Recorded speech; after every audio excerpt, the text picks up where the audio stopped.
रात के 10 बज गए थे। मेंटल हॉस्पिटल के रूम में एक सिस्टर रात की शिफ्ट का राउंड ले रही थी। राउंड लेते लेते वो रूम नंबर 11 के पास आके पहुंच गई। सिस्टर ने धीरे से दरवाजा खोला। अंदर बेड पे 27 साल की एक खूबसूरत सी लड़की दीवार को एकटक देख धीमी आवाज में कुछ फुसफुसा रही थी। उसे देख सिस्टर को थोड़ा अजीब लग रहा था। कमरे के अंदर जाने के लिए उसके पैर जैसे मना कर रहे थे। उस मेंटल हॉस्पिटल में ऐसे कई सारे अजीब पेशेंट्स थे और मानसिक बीमारी वाले पेशेंट्स का ऐसे बर्ताव करना काफी आम बात है। और वो एक सिस्टर थी तो उसके लिए तो ये रोज का ही काम था। लेकिन उस सिस्टर का उस मेंटल हॉस्पिटल में आज पहला दिन था। रात का सन्नाटा और अचानक से आती हवा के कारण होने वाली दस्तक उस खौफनाक मंजर में और भी डर पैदा कर रही थी। अंदर जाऊं या नहीं इस गहरी सोच में वो पड़ गई थी। मन में थोड़ी सी हिम्मत कर उस सिस्टर ने अपना एक पैर अंदर बढ़ाया ही था कि तभी अचानक से वो लड़की जोर से हंसने लग गई और अजीबोगरीब हरकतें करने लग गई। उसका मुंह दीवार की तरफ था। उसने अचानक से अपनी गर्दन उल्टी घुमाई और देख सिस्टर के पसीने छूट गए। उसके पैर मानो वहीं जम गए।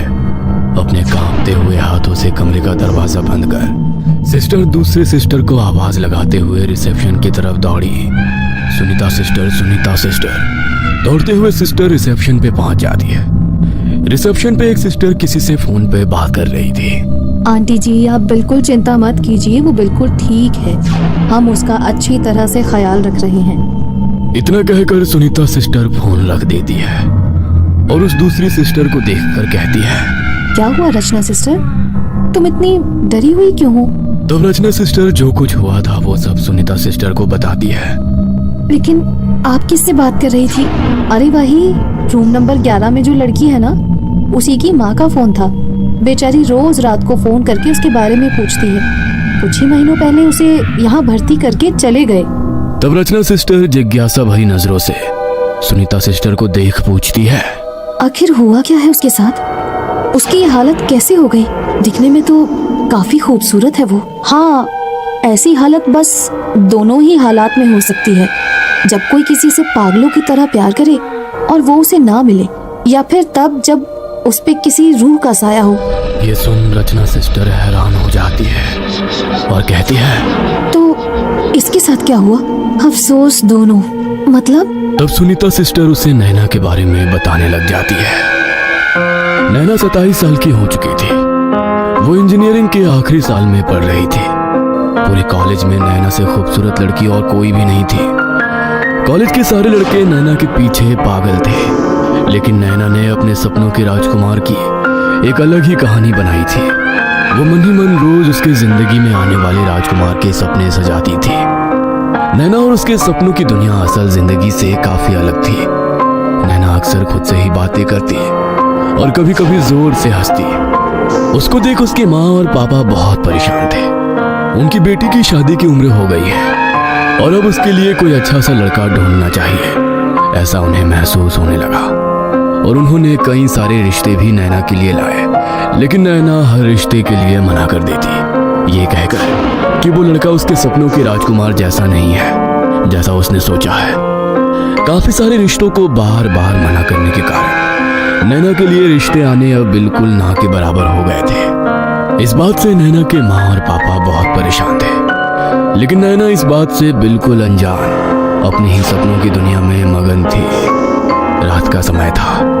रात के लगभग 12:30 बजे थे, लेकिन नैना अभी भी जाग रही थी। उसके कमरे की बत्ती अभी भी जल रही थी।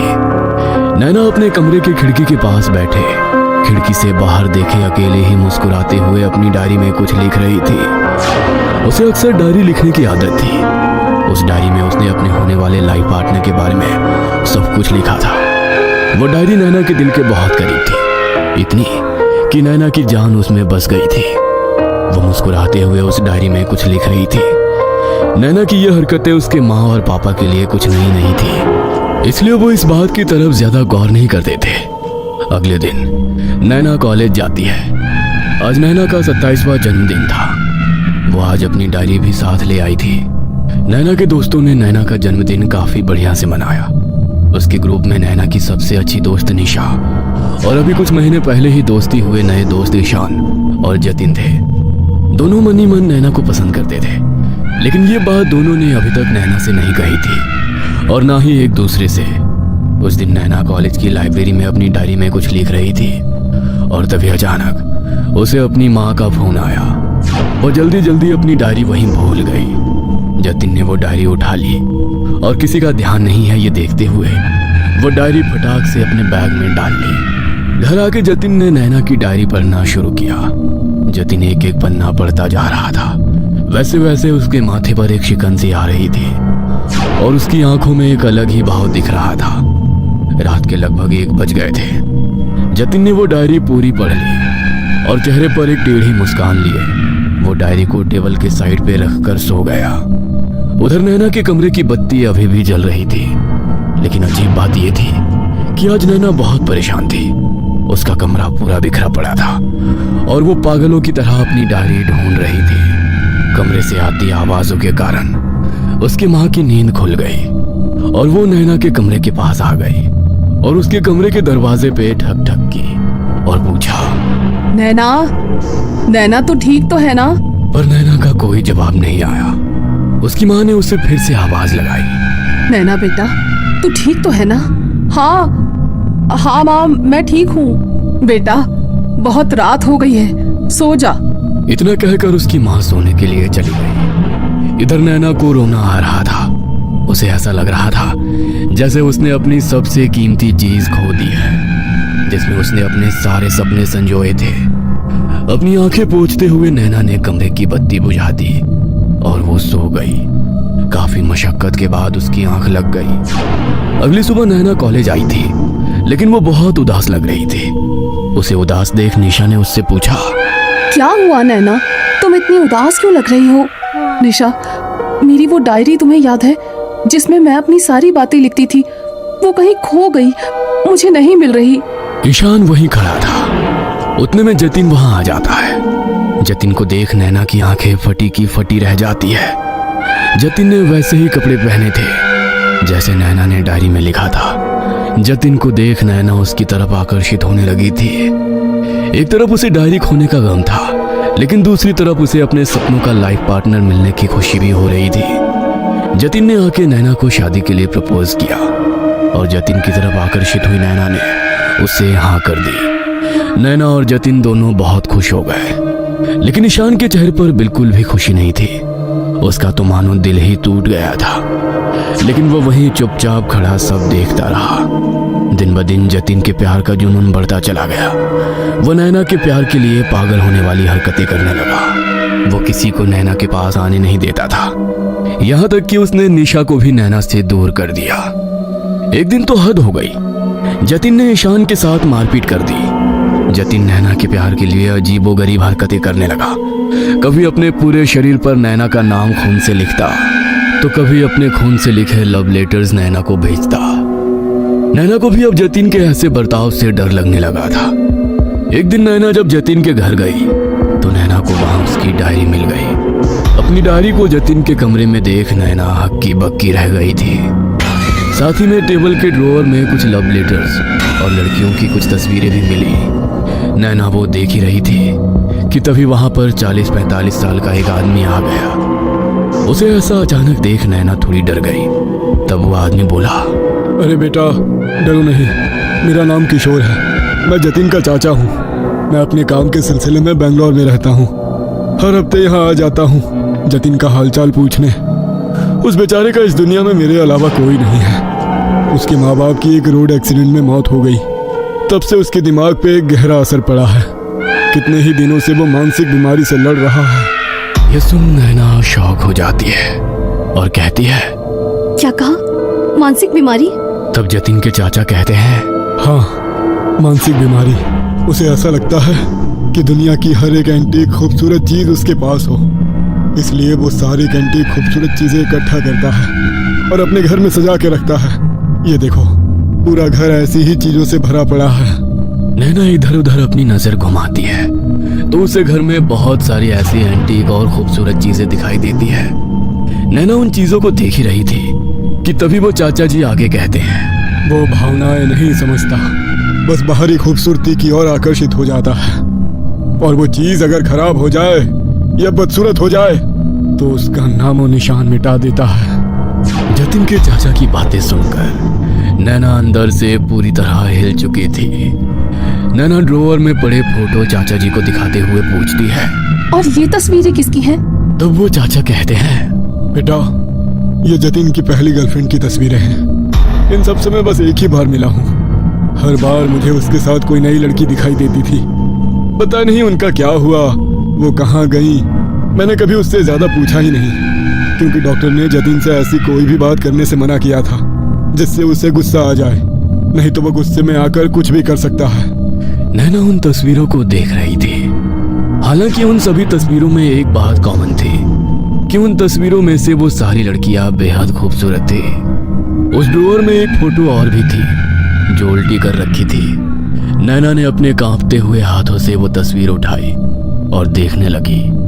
वो तस्वीर देख नैना की आंखें फटी की फटी रह गई। वो तस्वीर किसी और की नहीं बल्कि उसकी खुद की थी।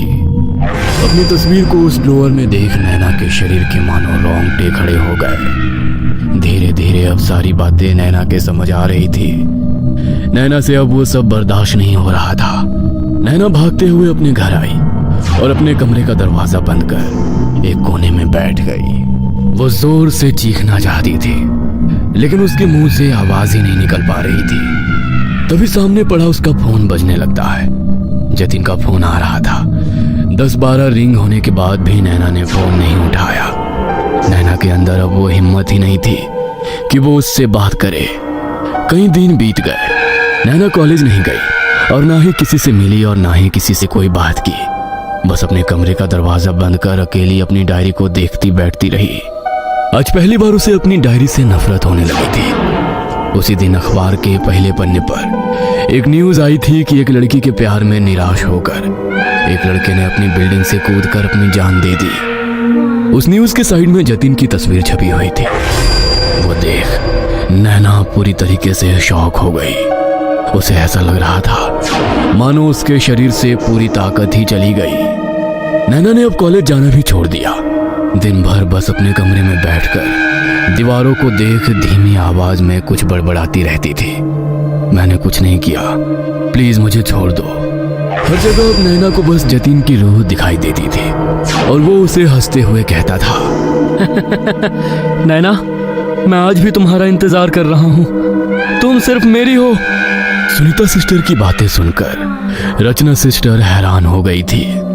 रात का वो सन्नाटा और वो खौफनाक किस्सा रचना सिस्टर के दिल में डर पैदा कर रहा था। उतने में हॉस्पिटल की सारी लाइट्स बंद चालू होना शुरू हो गई और अचानक से हॉस्पिटल की सारी बिजली चली गई। रचना सिस्टर अब काफी डर गई थी।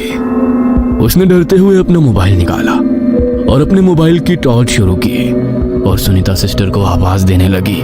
सुनीता सिस्टर, सुनीता सिस्टर, आप यही है ना? लेकिन सुनीता सिस्टर का कोई जवाब नहीं आया। उतने में रचना सिस्टर को टेबल की साइड पे रखा एक पेपर नोट मिला।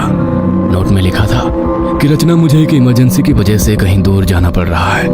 तुम्हारा फोन नहीं लग रहा था, इसलिए ये मैसेज रख रही हूँ। मैं 1 घंटे में वापस आती हूँ। ये पढ़कर रचना सिस्टर को ऐसा लग रहा था मानो उसके पूरे शरीर से किसी ने उसकी जान ही निकाल दी हो। अपनी डर भरी निगाहों से रचना सिस्टर इधर उधर देख रही थी। तभी अचानक एक कोने में उसे किसी की परछाई दिखाई देती है। वो कोई जतिन की रूह थी जो अपने चेहरे पर एक टेढ़ी मुस्कान लिए रचना सिस्टर को देखकर कहता है, वैसे तुम भी काफी खूबसूरत हो और खूबसूरत चीजों पर बस मेरा हक है। इतना कहकर वो जोर जोर से हंसने लगता है। सपनों की दुनिया और असल जिंदगी में बहुत फर्क होता है। इतना कि कभी कभी वो जिंदगी और मौत की हदें भी पार कर देता है।